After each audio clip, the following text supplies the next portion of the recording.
Congratulations. Failure. That's how my own father, Victor Vance, toasted me on Thanksgiving Day. Right there, in his $5 million Beacon Heights mansion, surrounded by his self-proclaimed successful inner circle. His voice, usually a booming instrument of authority, was dripping with condescending pity as he looked at me, his only biological daughter. My gut wrenched. If you've ever had the crushing weight of family judgment pressed down on you, especially when you're trying your hardest, hit the like button right now. Let me know I'm not the only one who's been there. My father's wife, Melanie, a woman whose face had been sculpted and lifted more times than the stock market giggled beside him, her acrylic nails tapping against her champagne flute. They thought I was this pathetic little mouse, living paycheck to paycheck in a cramped studio, driving a decade-old beat-up Honda Civic that smelled faintly of old coffee and desperation. They believed the $500 monthly allowance my father slipped me was the only thing keeping me afloat. I still remember the silence that followed his cruel toast, a silence so thick you could carve it. He was essentially telling every important man in the room, investors, developers, rivals, that his own blood was the one great stain on the Vance legacy.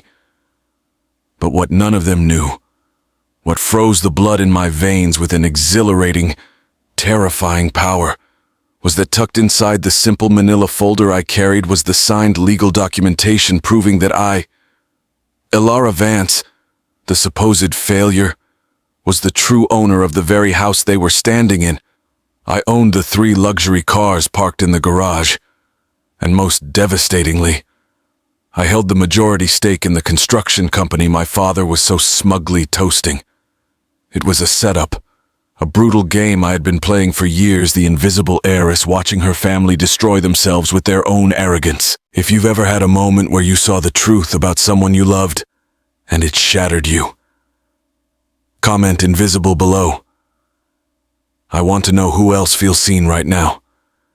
And if you want to know exactly how I went from their family punching bag to the silent owner of their entire lives, and how you can reclaim your own power, hit subscribe and turn on notifications. I promise you, the truth is always more satisfying than the lie. The humiliation, however, was just beginning. It was Thanksgiving, the holiday supposedly dedicated to gratitude and family bonds. But for the Vance family, it was simply an opportunity for my father to flaunt his success and remind me of my perceived shortcomings. My father, Victor, a man of 60 with an ego as oversized as his custom-tailored Italian suit, cleared his throat for another speech. He looked across the elegant mahogany dining table, ignoring the elaborate turkey centerpiece crafted by Melanie's private chef, and fixed his gaze on my modest attire. I was wearing a simple wool dress, nice, but certainly not the $5,000 designer garb Melanie and her 2 sons favored. "Elara," he began, the warmth in his tone as artificial as the Botox in Melanie's forehead. "I hope you enjoyed the meal. It's the least we can do. You know, balancing the bills in your, situation must be quite challenging." He emphasized situation, just enough for the guests to catch the subtle shade of failure. My half-brothers, Trent and Damon Melanie's sons, who Victor had adopted as his own golden boys, smirked. They were younger than me, but infinitely wealthier, thanks to Victor bankrolling their failed app startups and expensive lifestyles. They had everything I'd earned for myself through sheer grit. Without lifting a finger, I just smiled faintly, the mask of the dutiful, grateful daughter firmly in place. It was lovely, Dad. Truly. Good. Good. He nodded, satisfied with my submission. He then shifted his attention to Trent. "Trent here just closed the deal on the new Aspen Chalet. 6 bedrooms, slopeside access. We're thinking of having Christmas there this year." Trent preened, adjusting his Swiss watch. "Just an investment, Dad, you know, diversifying the portfolio." The message was clear. Trent was a success story. I was an afterthought, an unavoidable, slightly inconvenient charity case. This repeated performance, the public adoration of his adopted sons contrasting with the gentle, yet brutal mockery of me, was a cornerstone of Victor's new family dynamic. He had mastered the art of making me feel like an alien in my own bloodline. The truth was, my own father was systematically erasing me from the narrative he had built for himself. I had tolerated it for so long, and yet the sting never quite faded. But today, the game was about to change. Today, the supposed failure was ready to reveal the true cost of their arrogance. You know, it's easy to look at a moment like that Thanksgiving dinner, the golden envelope on the table, the freezing silence, and think it was about money. But honestly, it wasn't. It was about respect. It was about a little girl who was replaced, and a father who signed an abandonment contract the moment he said, "I do," to someone else, to understand why I needed to play this cruel game, why I became the supposed failure in my father's eyes. We have to go back to when I was 18. That was the year my mom, Sarah, died. It wasn't dramatic. It was cancer, slow and brutal. For the 2 years she was sick, I put my life on hold. I deferred college, worked 3 jobs, and handled her care. Victor. He handled the bills, sure, but emotionally he checked out. His world was his company, Vance Construction, and his new connections, which was Melanie, who was already fluttering around him like a moth to a flame at every corporate event. Mom always told me, "Your father is a good provider, Alara, but he's not a strong man." Those words never made sense until the funeral. The dirt hadn't even settled on Mom's grave before Melanie was in our house. Not quietly either. She moved in like a bulldozer, demanding renovations, rearranging Mom's antique furniture, and, worst of all, bringing her 2 teenage sons, Trent and Damon, who immediately started treating the place like their personal kingdom. Within 6 months, Victor and Melanie were married. 6 months. I was still sleeping in Mom's old t-shirt, still smelling her perfume on her scarf, and my father was exchanging vows with a woman who actively hated the memory of my mother. That's when the abandonment contract was signed. Metaphorically speaking, I was the living, breathing evidence of his past, and Melanie wanted that past erased. She was relentless. "Ilara, dear," she'd purr. "It's time to let go of that junk. Your mother had quaint taste, but we need to elevate the brand." She wasn't just talking about furniture, she was talking about me. I remember one particularly painful moment. I was accepted into NYU, my dream school, something Mom and I had planned for years. I went to Victor, excited, holding the acceptance letter. "Dad, I got in, I need to discuss the tuition plan." He was on the phone, one hand running through Melanie's impeccably coiffed blonde hair. He didn't even look up. "That's nice, Alara. But we have a cash flow issue right now. Trent needs a new car for his senior year, and Damon just wrecked his jet ski. We'll revisit your tuition next semester." Cash flow issue. The man who owned one of the biggest mid-sized construction firms in the tri-state area had a cash flow issue when it came to his own daughter's education. But not for 2 entitled stepsons who literally destroyed expensive toys. That was the moment I realized I was fighting a war I couldn't win with tears or logic. I didn't argue. I went silent. I cashed out the meager savings Mom had left me, moved out of the house, and started working double shifts. I enrolled in night classes at a state university, determined to build my life without relying on the man who had replaced me so easily. If you've ever had to watch your parent choose a new family over you, you know that pain. It's like being erased while you're standing right there. The true turning point, the thing that gave me the power to play this long game, came 6 months after I left. It wasn't Victor. It was Grandma June, Victor's mother. She had always hated Melanie, a quiet, burning resentment. She called me one day, insisted I meet her lawyer. "Your father," Grandma June said, her voice brittle but firm, "is blinded by that woman. He's letting her bleed him dry. Your mother was the brains behind Vance Construction. Ilara, not Victor. I've known this firm since it was just a sketch on a napkin. And I won't let Melanie and those greedy boys destroy it. What Grandma June had done was a masterpiece of silent retaliation. Over the years, she had systematically purchased large chunks of non-voting, private stock in Vance Construction under a complex network of shell companies and trusts. She also secretly bought the deed to the Beacon Heights mansion itself, leasing it back to Victor and Melanie so they'd never suspect. And she signed everything over to me in a private, unassailable trust managed by a small, discreet law firm in Boston. The deal was this. The trust controlled the majority of the company and the house. I was the sole beneficiary and had full legal access to all the accounts and paperwork, but I had to remain invisible. I had to maintain the illusion of being the low-paid, struggling single woman, the failure they believed me to be, until the trust was fully mature on my 38th birthday. She wanted me to have the power to step in and save her legacy, but only if Victor proved himself utterly unworthy of it first. Grandma June's final words to me haunt me still. Observe them. Ilara, see if the money changes their character, or if their character changes the money. Don't act until you know the truth. So, I became the invisible heiress. For the next 10 years, I lived a double life. By day, I was Ilara from accounts, driving my old Honda, accepting the humiliating $500 monthly allowance my father insisted on sending me as charity. By night, and every weekend, I was the clandestine majority owner of Vance Construction.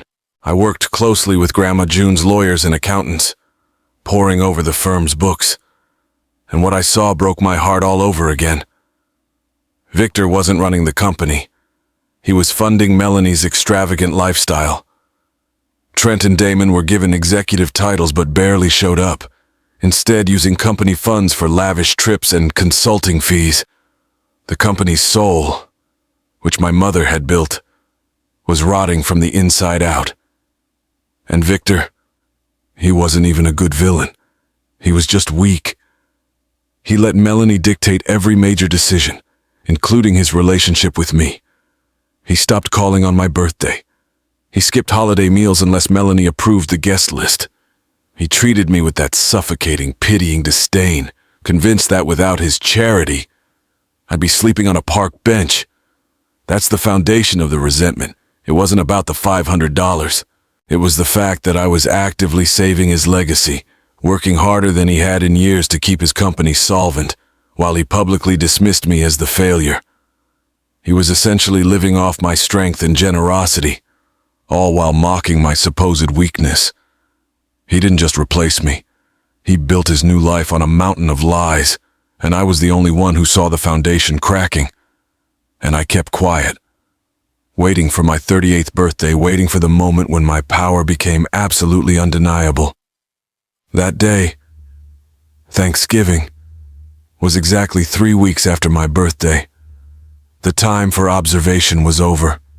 The time for confrontation had arrived. The next decade wasn't just about waiting. It was about carrying a dead man's reputation on my back. I didn't just play the role of the struggling nobody. I was actually doing the job my father and my stepbrothers were supposed to be doing, all while pretending to need his spare change. My cover job as Ilara from accounts at a small downtown firm was demanding. Sure, but the real work happened after 5 p.m. I'd rush home, pull out the financial files, and become the invisible CEO of Vance Construction. My life was a steady rotation of late-night meetings with my Boston lawyer, Mr. Sterling, and endless financial spreadsheets. I had to monitor every dime Victor spent, track Trent and Damon's absurd misuse of company cards, and, most importantly, win the contracts that actually kept the company afloat. I remember one night vividly. It was 3 a.m., and I was hunched over my laptop in my cramped, noisy studio apartment, the glow of the screen reflecting the deep circles under my eyes. I was reviewing a bid for a major municipal infrastructure project, the one job that would make or break the firm that quarter. Victor was supposed to have the figures finalized a week ago, but his reports were a mess. Why? Because he was too busy vacationing in the Maldives with Melanie, celebrating her latest milestone. I think it was hitting 50,000 followers on Instagram. I found a $50,000 error in the raw material projection. A colossal mistake that would have bankrupted the project before it even started.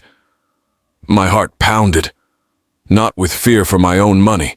The trust protected that, but with rage that my father was so utterly careless with the legacy my mother had helped build. I spent the next 6 hours redoing the entire bid, relying on the network of contacts my mother had cultivated years ago. Contacts who still respected the Vance name.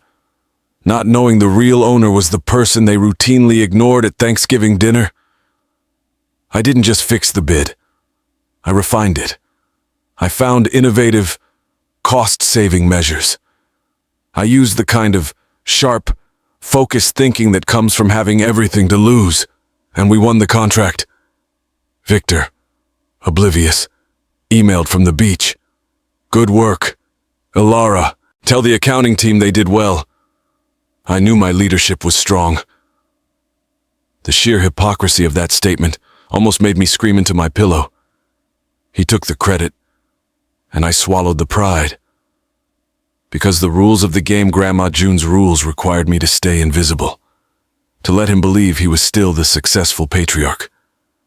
The conflict wasn't just corporate, it was deeply personal. Every Sunday, I had to attend the mandated family brunch, another stage for Melanie's toxic performance. Trent and Damon, who were both technically executives in my company, would spend the entire meal detailing their latest European escapades or mocking my Honda. Ilara, honey. Melanie would coo one afternoon, her diamond tennis bracelet flashing as she refilled her imported sparkling water.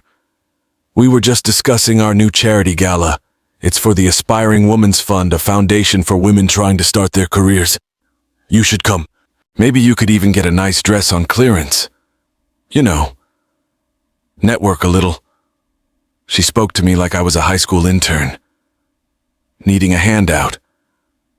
What she didn't know was that I had anonymously donated 5 times what her entire gala would raise to that same foundation the previous month. I had to restrain the urge to laugh, or worse, to tell her exactly where the money funding her elaborate life came from.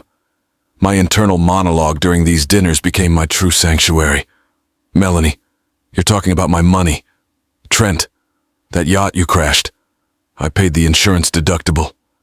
Dad, the reason you're still getting calls back from the city planning commission, that was my all-nighter, not your golf game. This silent rebellion was the only thing that kept me sane. But the most painful element of this sacrifice was watching my father's cold indifference escalate. He had entirely given himself over to Melanie's priorities. I had a minor health scare, 2 years and nothing major, but I needed a small, unexpected procedure. I desperately wanted to confide in my father. Not for money, but just for an ounce of paternal concern. I called him late one evening. Dad, I have to go in for surgery next week. It's outpatient, but I'll need a couple of days off work. His response was immediate, and it wasn't about my health. Surgery, Ilara. Do you know how important the Smith proposal is this week? I really don't appreciate you creating a distraction. Can't you reschedule it? Trent needs those projections for his new partnership presentation. He didn't ask what was wrong. He didn't ask if I was scared. He just saw me as a logistical problem interfering with Trent's presentation. By the way, that Trent was only fronting because I'd created the actual content. I felt the blood drain from my face. My hand trembled as I held the phone. It's nothing, Dad. Just a quick thing. Don't worry about the Smith proposal. I'll finish it before I go in. See, that's what I like to hear, he said, his tone instantly warmer. Responsibility. You need to focus on responsibility. Ilara, that's why you're struggling. You lack focus. He hung up without a goodbye, leaving me alone in my tiny apartment, shaking with a potent mix of pain and righteous fury. It wasn't the first time he'd chosen his new life over my well-being, But this one cut deep because it involved my health. It affirmed that in his eyes, my life, my actual physical being, was less important than the superficial success of his new, entitled sons. This cold, profound indifference was the final nail in the coffin of my filial loyalty. My initial motive to play the invisible heiress was to observe. Now, the motive shifted. It was no longer about observing his character. It was about justice. I wasn't waiting for him to prove himself worthy. I was waiting for the perfect moment to prove him unworthy of his legacy, his title, and his supposed success. I finished the Smith proposal that night, typing through the tears that finally broke free. I sent it off, knowing it was the last major piece of work I would ever do for him for free. That night, I called Mr. Sterling and told him to begin preparing the final termination and seizure documents. The waiting game was over. I just needed the perfect catalyst, the ultimate betrayal, to justify the public execution of the Vance legacy. Mid-video tease, I didn't know that the moment I needed was closer than I thought, and it would involve the most cruel, calculated plan my father and Melanie had ever devised. The health scare I told you about in the last chapter, the one where Dad proved my life was less important than Trent's presentation, that was the point of no return. But it wasn't the final straw. The final straw was heavy. It was calculated, and it was delivered straight to my hands via Mr. Sterling's firm. It happened 2 weeks before Thanksgiving. I was still juggling my secret CEO life with my cover job, reviewing the final contracts for a major downtown land acquisition for Vance Construction. This was a monster deal, one that would guarantee the company's profitability for 5 years.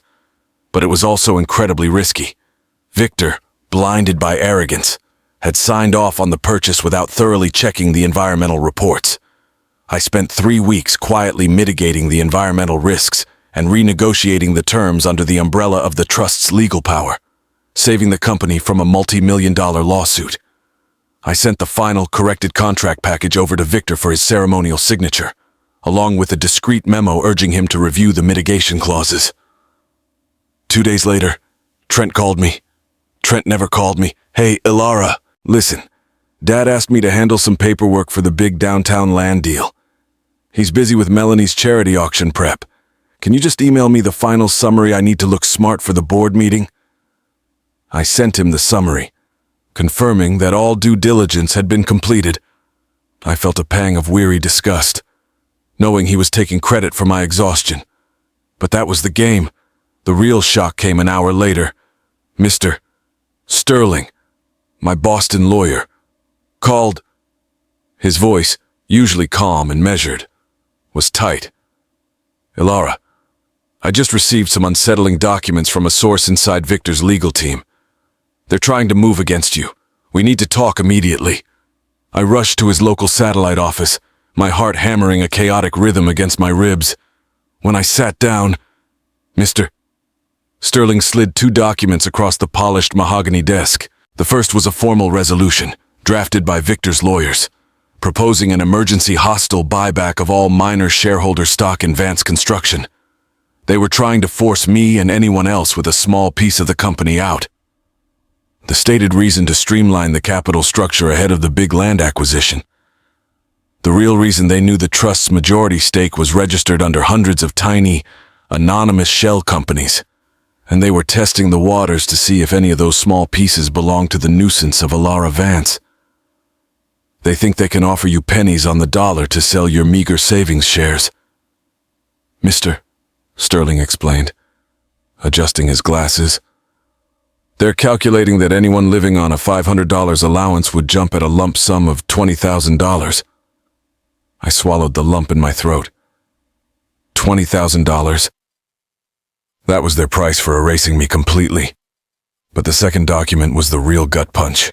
It was a draft petition to the state court, prepared by Melanie's personal attorney, requesting a formal psychological evaluation of Ilara Vance on grounds of financial incapacity and chronic personal instability. I stared at the words, the world tilting. Incapacity, instability. They're using your deliberately humble lifestyle against you. Ilara, Mr. Sterling continued, his face grim. "They claim your refusal to accept help and your reliance on that small allowance, coupled with your lack of career trajectory, proves you're not capable of managing your own future. If they succeed, they could assign a temporary conservatorship which, conveniently, would be Victor." My hands shook violently. This wasn't just about money anymore. This was about erasing my autonomy. This was about locking me out of my own life, painting me as crazy, and stealing the minimal amount they thought I had. They wanted to neutralize me legally and psychologically. They wanted to steal my inheritance, declare me the failure to the entire state, and have Victor take complete control of the company I was desperately trying to save. And then, I noticed a subtle, horrifying detail on the petition. A small, faint signature line at the bottom, just beneath the mandatory spousal consent line, where a witness's name had been entered. It was a forged document, a draft, but the attempt was terrifyingly real. I felt a coldness wash over me, a chilling stillness that wasn't weakness, but the prelude to absolute focus. I looked at Mr. Sterling, the rage burning away any residual sadness. "They're not just trying to buy me out. They're trying to bury me. They want my voice silenced forever." "Precisely," he said. "They're moving fast. They plan to file this right after the Thanksgiving weekend. They want to execute the hostile buyback during the holiday chaos and drop the incapacitation petition right before the Christmas court recess, hoping no one notices." I took a deep, steadying breath.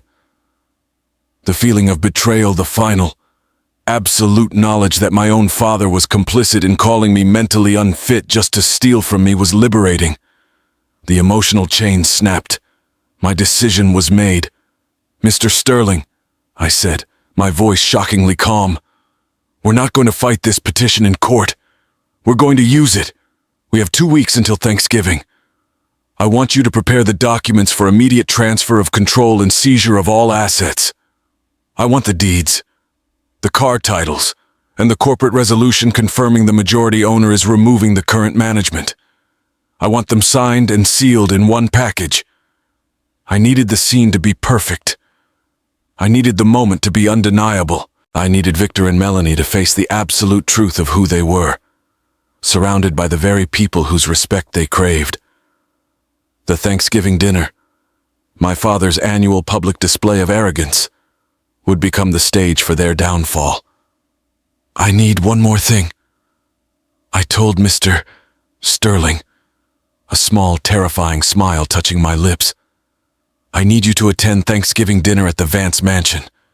As my guest, I need an external witness, someone to confirm that when the supposed failure finally spoke, she brought the entire house down with her." The waiting was over. The game was in the final quarter. The bell was about to ring. The weeks leading up to Thanksgiving felt surreal, like living inside a tightly coiled spring.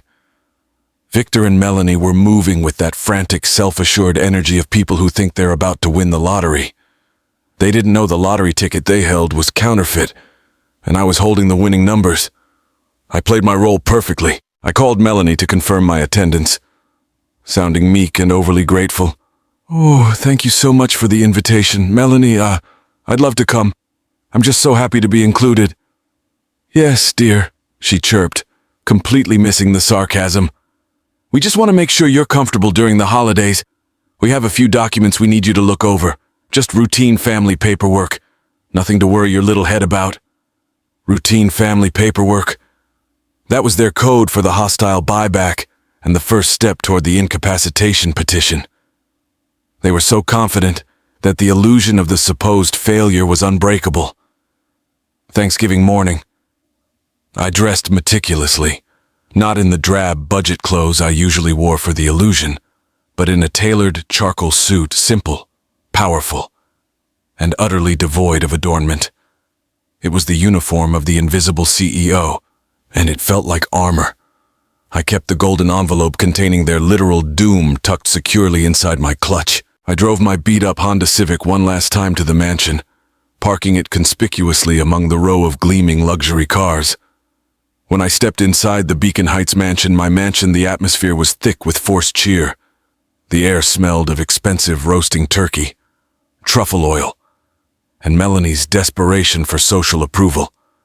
She had invited her entire inner circle, the lead partner from Victor's banking firm, the city planning commissioner, and several of the construction company's major investors. This was their big show. Victor was immediately on stage, gripping a tumbler of scotch. "Ilara, you made it," he boomed, pulling me into a hug that was 90% power play and 10% pity. "Come meet Mr. Henderson from Sterling and Associates. They handle all our high-level corporate law." I froze for a split second. Sterling and Associates? That was my lawyer's firm. Victor thought he was introducing me to one of his legal allies. "Mr. Henderson." Victor beamed. "This is my daughter, Ilara. Bless her heart. She's trying to make a go of it downtown. Just started dipping her toe into investments." Mr. Sterling, standing tall and impeccably dressed, extended his hand. He gave my hand a brief, firm squeeze, a silent acknowledgement that the mission was on. "A pleasure, Ilara," he said, playing the role perfectly. "Victor speaks very highly of your family's legacy." Melanie quickly steered me away, her voice dropping to a conspiratorial whisper. "Ilara, honey, the table settings are so complicated this year. Be a dear and just make sure the linen napkins are folded precisely the right way at the north end of the table. You know, since you're so good with small details." I walked to the dining room, the stage for the final act. As I folded the napkins, I saw the empty chair placed strategically beside Victor's. Next to it was a sleek leather briefcase, which I knew contained the finalized, signed documents for the hostile buyback and the incapacitation petition they were so eager for me to review. The true tension began when we were all seated. The conversation was, as always, solely focused on the wealth and influence of Victor, Trent, and Damon. "Trent just bought a new plane ticket to Monaco," Melanie announced, making sure the city commissioner heard. "He works so hard. He deserves it." "Actually," Trent corrected, "it's a fractional ownership deal. Melanie, it's an asset, not a ticket. You have to think like an owner." He glanced at me with supreme condescension, ensuring the supposed failure understood the difference between the rich and the poor.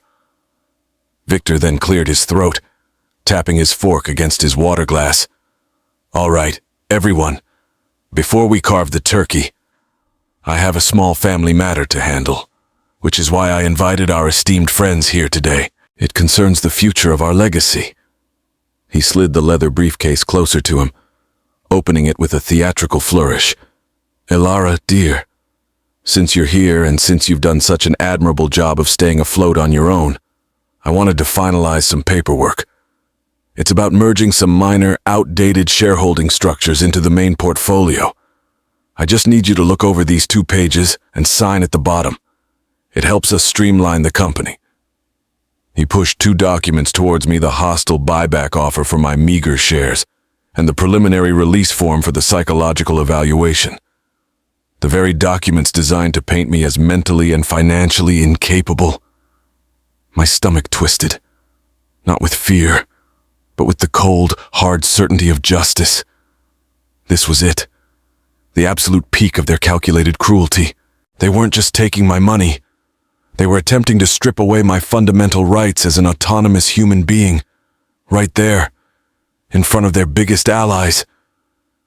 I looked at the documents. I looked at the pen Victor offered me, gleaming like a weapon. I felt the weight of 10 years of sacrifice, of late nights, of being invisible, of having my health dismissed, all hanging on this one moment.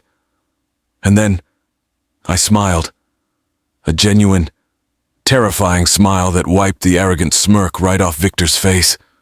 I didn't pick up the pen. Instead, I reached into my clutch, pulled out the gold envelope I had been carrying, and gently set it down on the table, right next to Victor's silver carving set, The contrast was startling, their shiny, arrogant metal versus my simple, devastating gold. "Actually, Dad," I said, my voice cutting through the festive murmurs, perfectly calm, perfectly controlled. "Before I sign any of your paperwork, I think it's time we look at some of mine, because I believe there's been a massive misunderstanding about just whose legacy we're all toasting today." The atmosphere in the room changed instantly. Victor's face went rigid. Melanie stopped chewing. The city commissioner leaned forward, intrigued. The spring had just snapped. The invisible heiress was about to speak. The silence that followed my simple declaration. I believe there's been a massive misunderstanding about just whose legacy we're all toasting today was a living, breathing thing. It hung in the air, heavy and absolute.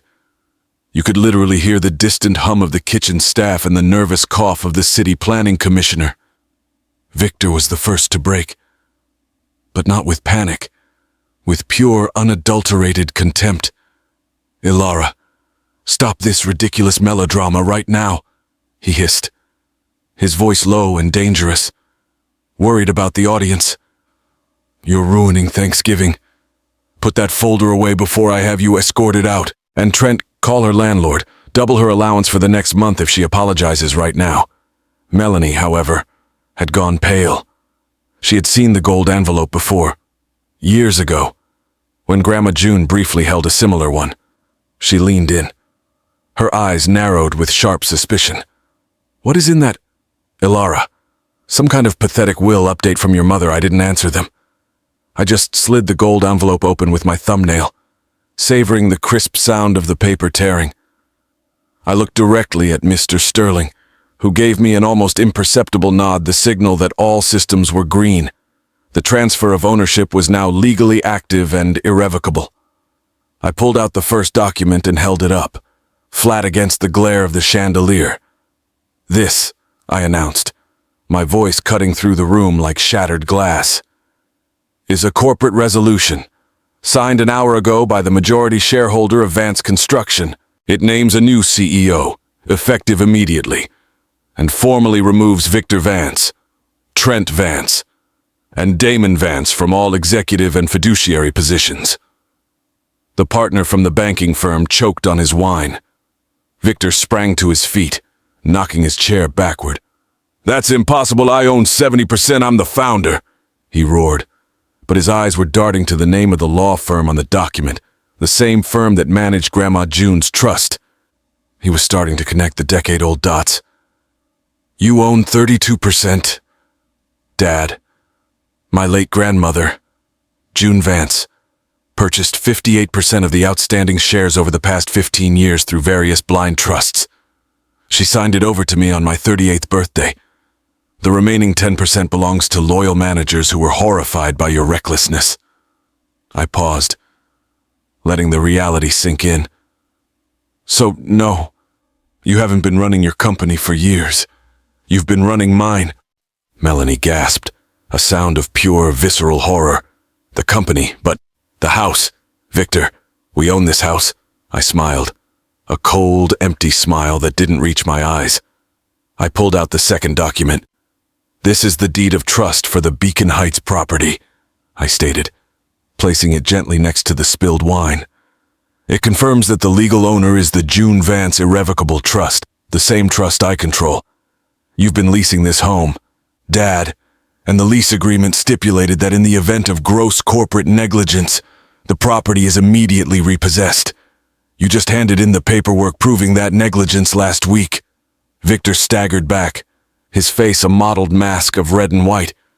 "You were watching me. You were here, accepting my allowance, knowing I was financing your mistress's lavish spending, knowing I was covering Trent's failed apps and Damon's legal fees."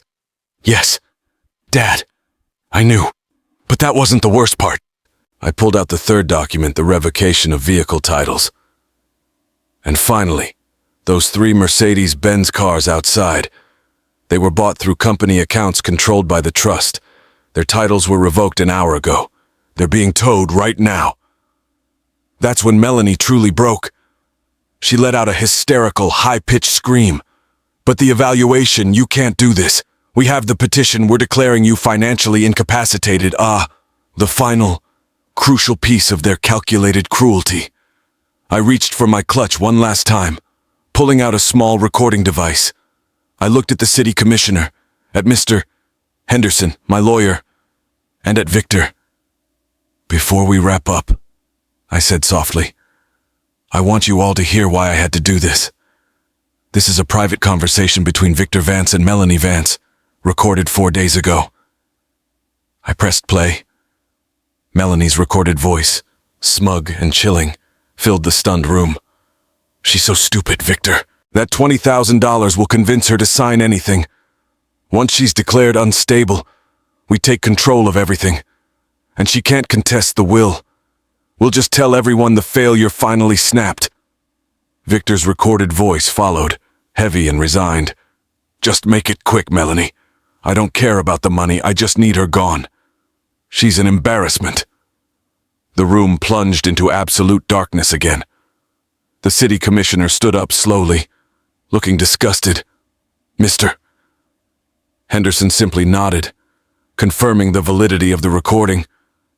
Victor lunged at me, his face twisted with pure fury and despair. You trapped me. You ruined me.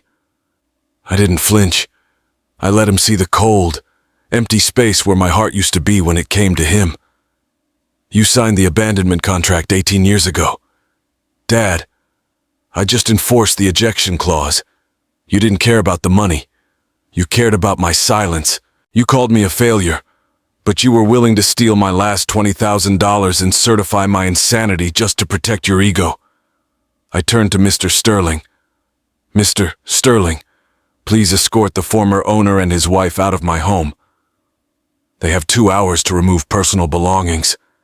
As Victor was being led away, looking utterly broken and defeated, he whispered one last thing, his voice catching, Why, Elara, why didn't you just tell me the truth? I met his gaze, finally letting the full weight of my decade-long sacrifice settle on him. Because the problem wasn't that you didn't know I had money. Dad, the problem was that you knew I was your daughter, and you still treated me like trash. The money just gave me the final word. The victory wasn't sweet. It was necessary. It was the hardest thing I'd ever done. But as I stood alone in the magnificent, silent dining room, I felt a deep, profound sense of release. The silence was no longer heavy with judgment. It was light with autonomy. The invisible woman had finally stepped into the light, and the empire of lies had crumbled around the man who had called her a failure. The weeks following Thanksgiving were a blur of legal finalizations. Mr. Sterling and his team were surgical. Victor and Melanie tried to fight. Of course, they threatened lawsuits. They called the city commissioner. They even tried to publicly discredit me, claiming I was mentally unstable, exactly as they had planned. But every single time, Mr. Sterling produced a document with Grandma June's name on it, proving that every piece of the Vance legacy had been legally shielded from Victor's grasp for over a decade. Melanie left Victor within a month, taking Trent and Damon with her. The money dried up, and so did her loyalty. She filed for divorce, attempting to claw back alimony. But the prenuptial agreement was ironclad, another shrewd move by Grandma June. Victor was left with the meager 32% share of a company that was now firmly under my control and facing a massive internal restructuring. He was forced to move into a modest, corporate-owned condo downtown, a far cry from the Beacon Heights mansion. And me, I didn't move into the mansion. It held too many ghosts of humiliation and silence. I sold it, along with the luxury cars, and used the profits to stabilize Vance Construction. I appointed a new CEO, a brilliant woman named Rebecca, who had been one of the loyal 10% shareholders, and I finally stepped out of the shadows. My new life wasn't about flashy penthouses or designer clothes. It was about autonomy and purpose. I moved into a sun-drenched loft in the Arts District, a space that felt entirely mine. I spent my days doing the real work, strategizing the future of Vance Construction and, more importantly, building something new.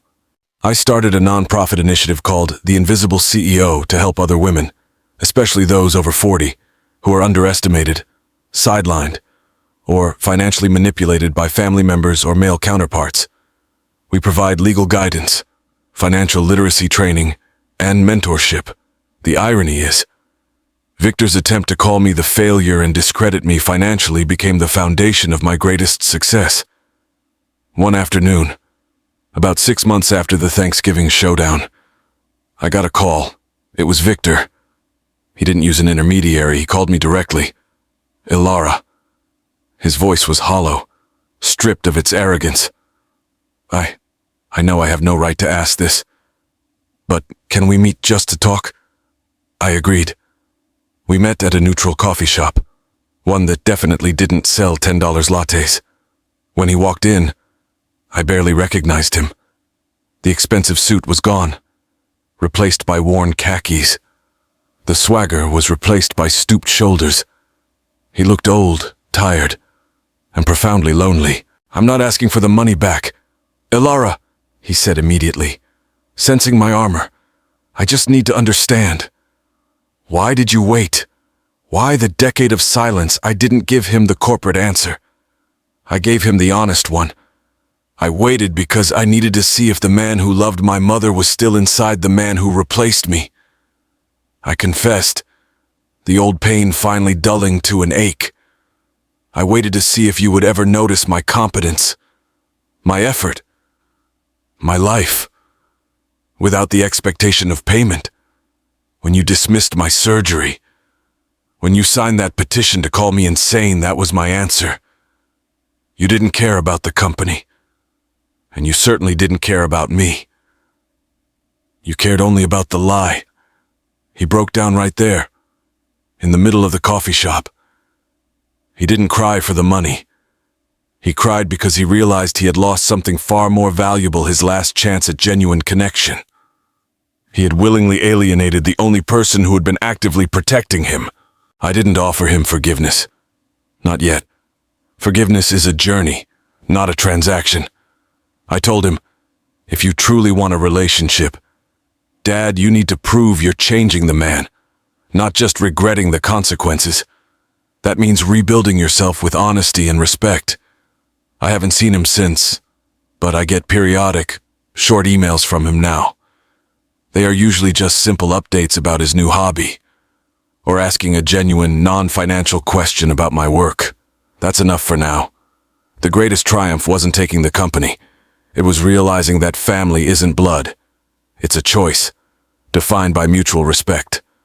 I replaced the toxic dynamic of my past with a new chosen family, my formidable lawyer, Mr. Sterling, who became a trusted friend, my powerhouse CEO, Rebecca, and the growing network of strong women in the Invisible CEO initiative. I wake up every day with a profound sense of self-worth that no dollar amount could ever buy. I earned my success twice, once in secret, and once publicly. And I learned the most vital lesson. It is never too late to reclaim your narrative and rewrite the ending. My father called me a failure, but he was wrong. I was just waiting for the perfect time to remind him who truly holds the power. And that, my friends, is my story. If you've ever felt like the failure in your own family, if your voice has been silenced, or if someone has underestimated your sheer resilience, you need to know this. You are not invisible. Your value is not negotiable. My story wasn't just about financial revenge. It was about reclaiming my self-respect and autonomy. That is the greatest victory of all.